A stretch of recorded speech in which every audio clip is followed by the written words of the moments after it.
Okay, so we've done basically the introduction, and what we're now going to do is give our first example of a non-trivial ODE, and we call it the advection equation. And this advection equation is actually a building block. It's a first-order equation, but it's a building block because it illustrates the idea of characteristics, special curves in your solution space, as well as it is actually a component part of the higher order equations. When we solve them, we sometimes try and break them down into advection equations. So it will appear again and again. So what the advection equation is simply a PDE u of t plus c of c times u of x equals to 0, where c is a constant. And we're told that u is a function of x and t. Okay? And the first result is that there exists a family of lines, and we're going to call those characteristic lines, along which the solution does not change. Okay, so and this idea of characteristics, it's the first time it's introduced, but it comes back again and again, so it's very good to get an intuitive feel of what it actually does. And to see this, let us consider this combination of coordinates. So what I'm basically going to do is I'm going to show you that it works. And then in the next couple of lectures, we're going to find a systematic way of solving this, not just for the advection equation, but for all first-order PDEs. There's some you can solve first-order PDEs of two variables completely. But first, I just want to illustrate what happens. So let us make a new coordinate, and I'm going to call it xc. That's a combination of our independent variables, x minus ct. Okay, and I'm going to call it parameter. And I'm going to say, let's consider the case where c is a constant. Okay, so c is a constant. What this thing is simply x equals to a constant minus ct. So it's a line in xt space. Okay, so it basically labels different lines. So you can say x is equals to c minus ct, and you can therefore see that as you change c, you're going to have a whole bunch of lines that are parallel, just with different intercepts. Okay, so my statement is that the solution doesn't change along these lines. So let's just check. Let's now look at u, and instead of x, we replace this constant minus ct. We still have this time independent variable over there, and let's just work out the full derivative with respect to time of this beast. So what we then have is the chain rule. We first take the derivative with respect to the first variable, so ux, and then we take whatever we've put in there's derivative with respect to t, so we get c. Okay? And then we take the derivative with respect to the second variable, t, and then just dt dt is 1. So we basically get c of ux plus u of t, and we know by definition of what u is that it obeys that, and it must be 0. So what we've basically shown is along these lines, a solution to this equation does not change. Okay, so basically u is constant along this characteristic line, and it depends only on xc. Okay, and you'll see how this comes through. I've got some nice pictures that are coming, but it's just to get you an idea of what this characteristic actually does. So what you can then do is you can write down the general solution. You can say u of x and t is equals to a function of xc. Okay, where xc is this new variable that labels the characteristic lines, and therefore it's equals to a function of x minus ct. And what I'm going to say is this is the general solution to the advection equation. Okay, you see the tricks that I've done. And they're tricks for a while because I basically told you the answer, but you'll see how these arise naturally as we go deeper in, say, tomorrow or the next day. So we basically have our characteristic lines, x minus ct equals to xc, okay? We've basically shown, we consider c to be a constant, and then we showed that the solution for a given xc doesn't change, okay? And therefore we can simply write the general solution down u of x t equals to a function of xc, which is simply a function of x minus ct. Okay. And in fact, if we want to know what the function f of x minus ct is, all we have to do is look at the initial value of f.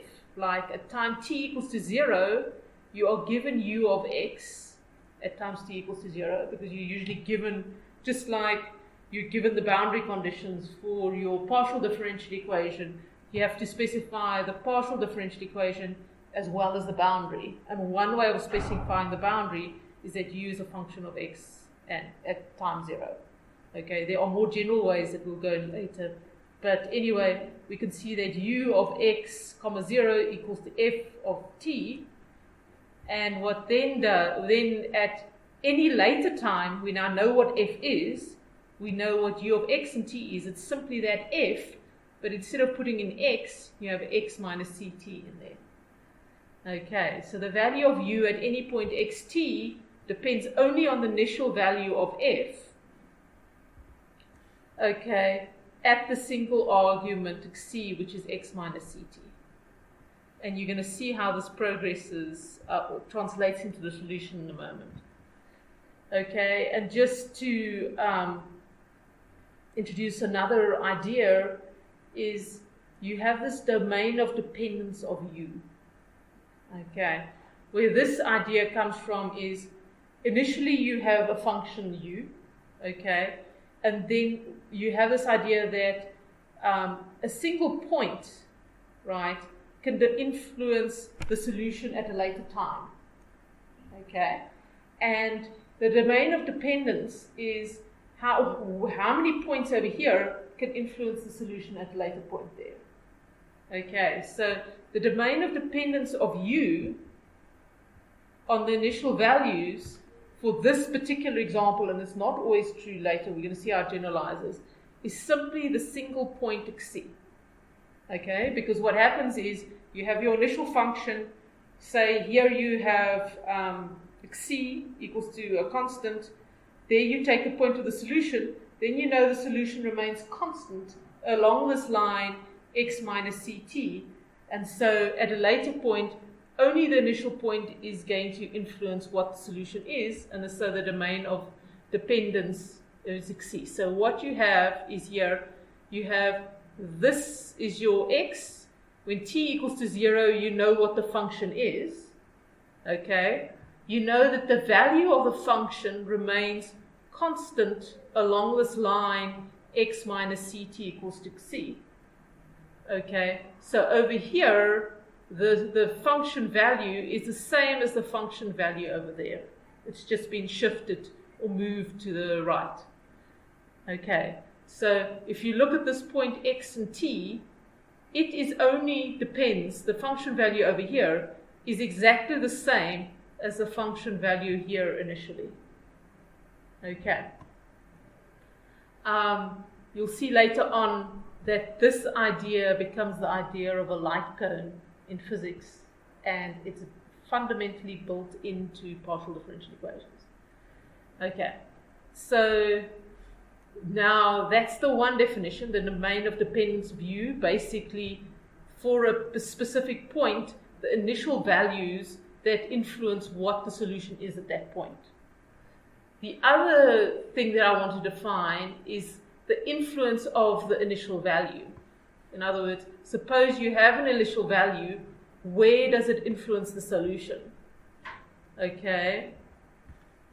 And in this particular example, and this is not always going to be true again, is the influence of the initial value at this point xc is only felt along this line. along this characteristic line. Okay, this seems like a little bit trivial, but you'll see later on I generalize this idea of the influence of the initial value.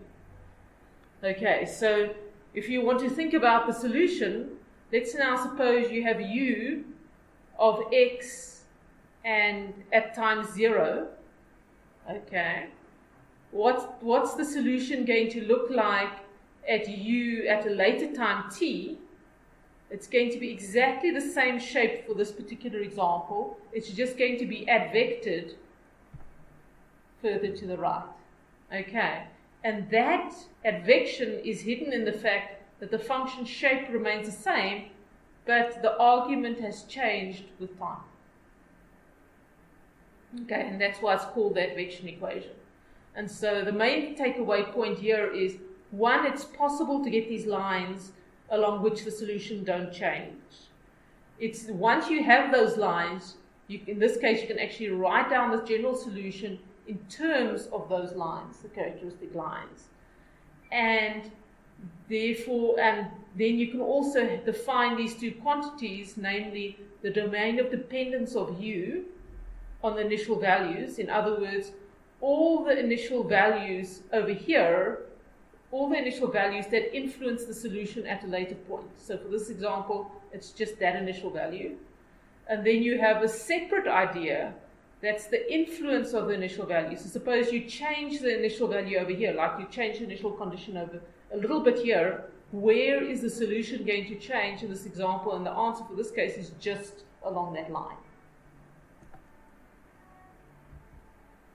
Okay, so here is another example. Yes, sorry, it's still the advection equation.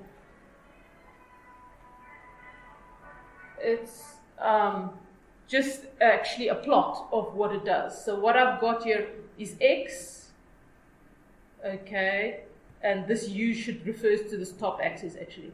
Oh no, yeah. So what's in front here is x. So this is an initial condition with a hump function. Okay, so your initial condition at time t equals to 0, so your f of x is simply this hump, okay, and u actually refers to the height, right, the actual shape of the function. And then these other lines are at later times, okay, so you can see the solution shape remains exactly the same, it just moves or gets advected to the right, okay.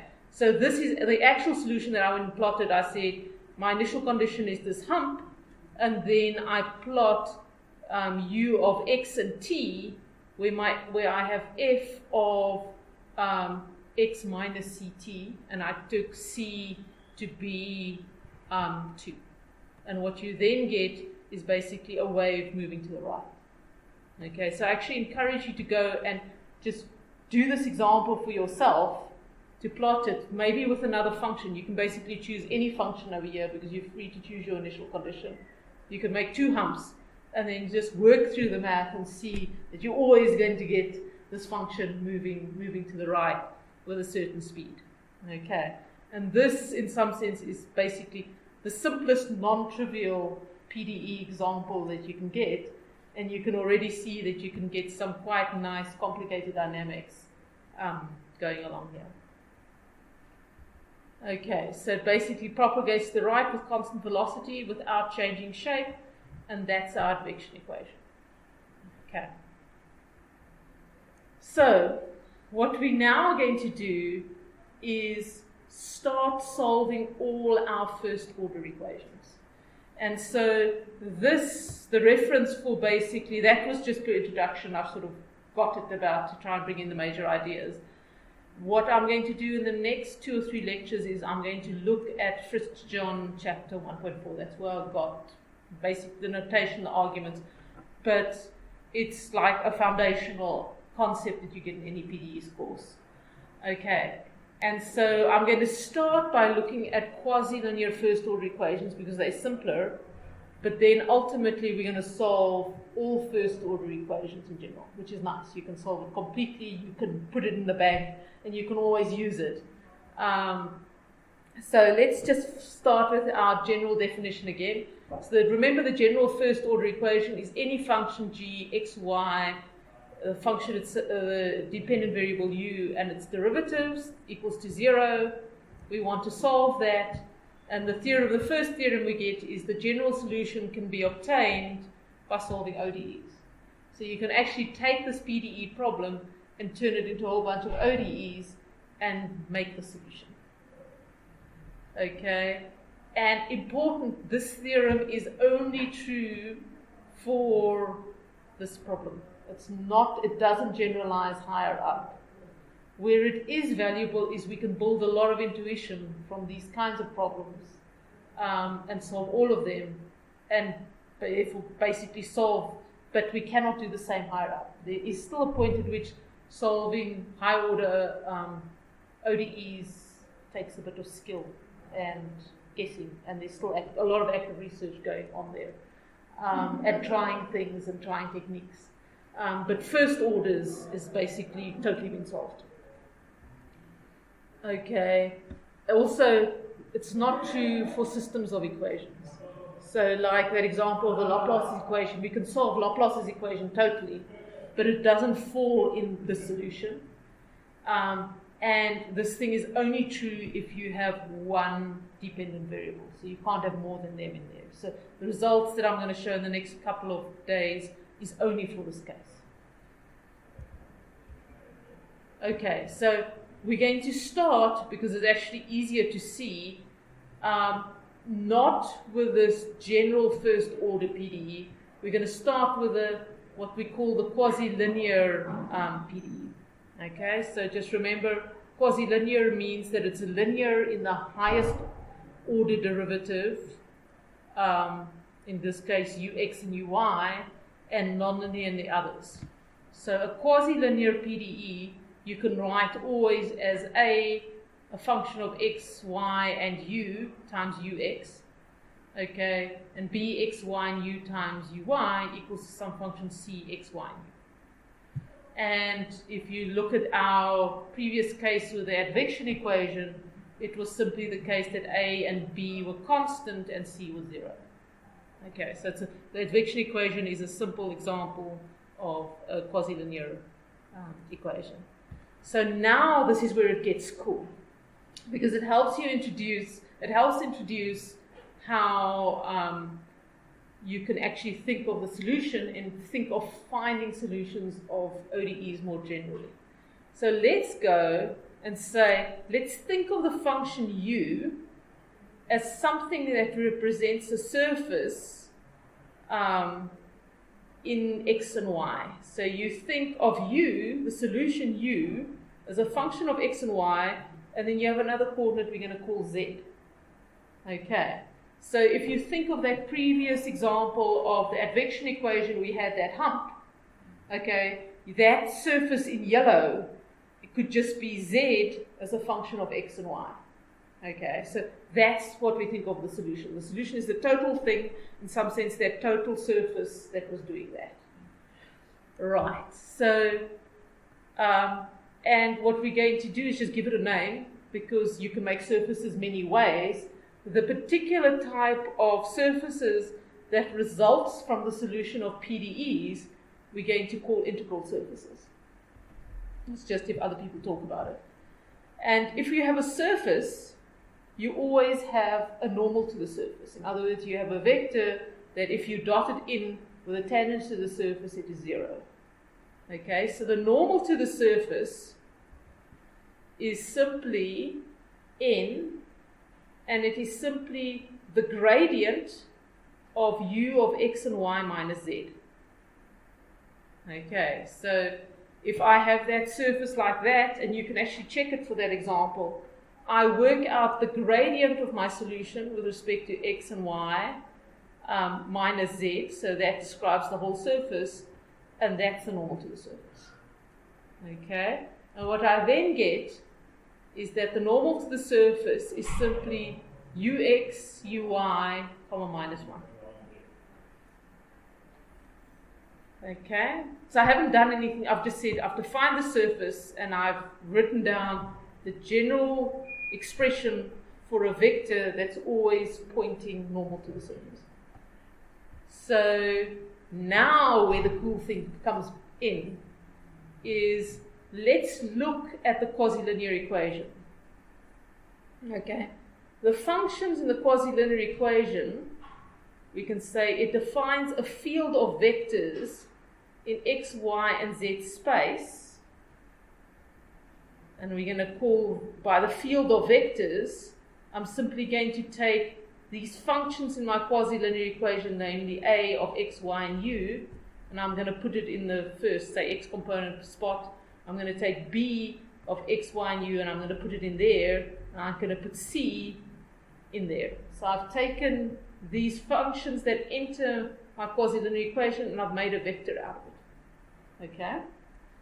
And if I do that, what I then can say is, and this thing, you see where the characteristic direction starts coming in.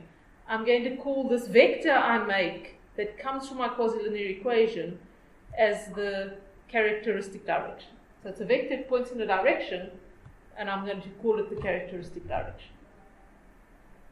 And look now what happens. So let's just get all the terminology onto a picture. I have my surface over here, right? Z equals to u of x and y. That is what my solution is. It can be anything. It can be that hump I had previously, or it can just be something else. But that's how I describe my solution. I call this yellow an integral surface. Then I worked out, for the general case, what the normal would be, maybe the gradient of the way I describe the surface. In other words, this red vector.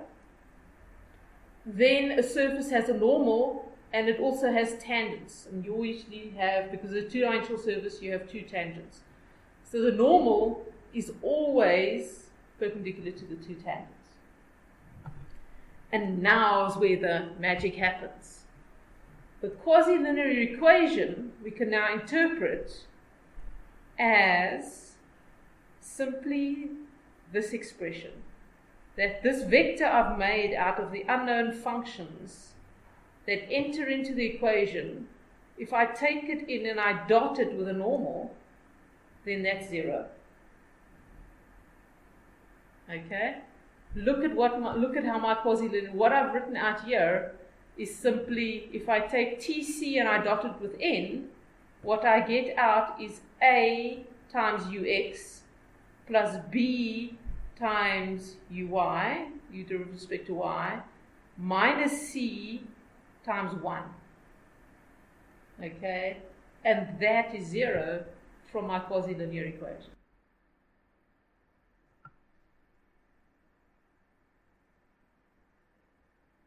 Right, so it's clever. It is rewriting this quasi-linear equation in a compact way, because I haven't done anything new. It's simply introducing the idea that I have the surface. Okay, I can always, whenever I have a surface, I think of the solution as a surface. I can always have a normal to the surface, and I can just work out what that is. And then I can combine my unknown functions from the quasi-linear equation into this vector, which I say points in the characteristic direction. And then my quasi-linear equation is simply equivalent to the fact that the normal dotted in with this vector is 0. Is the direction of the characteristic line? Or? Yeah, by definition. The characteristic direction, this TC, is defined as this vector. Okay, so I basically go to my quasi-linear equation, I look at these functions, okay, I replace u with z, and you can work that out because you're given that. And so I can make this vector field over here. So the vector field is tangent to the surface. Beautiful! Your vector field, your characteristic direction, always lies within the tangent space of the surface. Okay, so what's interesting here is you've always got two tangents, and you've got a normal. The quasi-linear equation is equivalent to saying I'm telling you that I'm telling you one vector that always lands in the tangent space.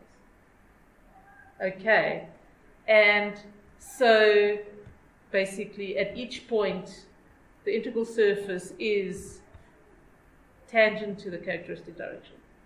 Okay. So that's the insight that led people to help start solving these equations. They simply rewrote this general quasi-linear equation as a geometric idea, and then they started asking questions about this geometric idea, and that's how we're going to prove that we can actually always solve these in terms of ODEs.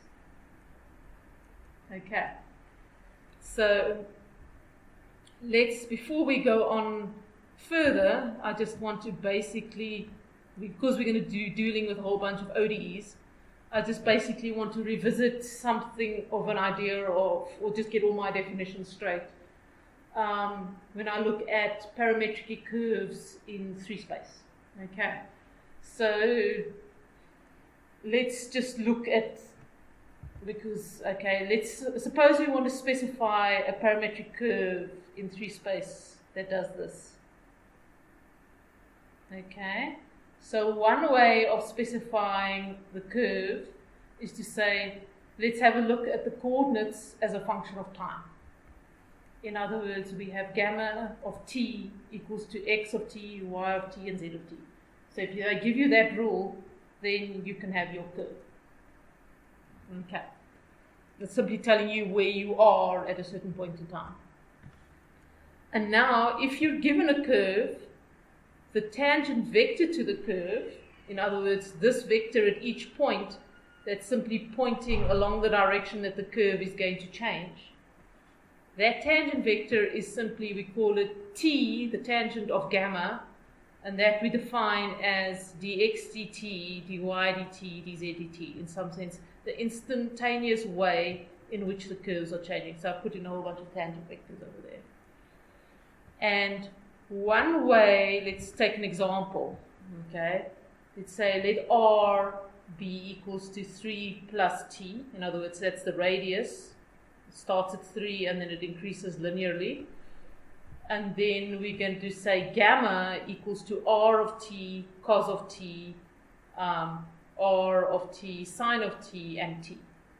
Okay, and this is the curve I've gotten here. So you can see t increases as you go up, then cos of t and sine of t makes it rotate round, but the radius is increasing linearly. So you basically have the thing spiraling around the cone going out.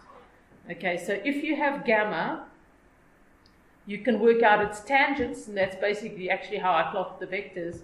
You work out the tangent of gamma is simply the derivatives with respect to t. Okay, so here you have that r of t equals to 3 minus t over 3. So you use basically the product rule. The derivative of r of t is simply a third times cos t minus, plus the derivative, plus r times the derivative of cos of t, which is just minus sine of t. And then you have the second component, the derivative over here of r of t is a third, so you have sine of t over 3, plus r times the derivative of sine of t, which is cos of t, and the derivative over there. Okay, so that's just how we parametrically define a curve. Okay, and its tangent. So now, just to show you that that idea of viewing the surface as being a geometric quantity is not unique. It didn't pop out of nowhere. It was informed by the way people were thinking about ODEs. Okay, so an ODE, just an ordinary differential equation, is equivalent of saying, given the tangent vector, find gamma. Okay, so if you remember everything we did in dynamical systems with the Strogatz course, we had all these vectors in our phase space, and then we wanted to find the phase diagram, the trajectories.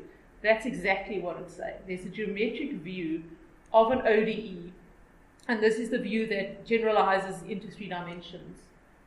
Okay, but it's exactly the same thing as what we were doing in the dynamical systems course. It's basically, we're given all these vector fields, the tangent space, and we want to find the actual trajectory. Okay, So that is just, so finding the gamma from given the tangent space is directly related to our more abstract idea of we're given the surface, or we're given something about in the tangent space of the surface, and we now want to find the surface that has this property. And tomorrow we're going to actually do that or sort of start giving you the basic results that makes that possible and proves that we can always reduce it to solving ODEs. And yeah, go through this carefully before tomorrow that you're fit, and we'll continue. Questions?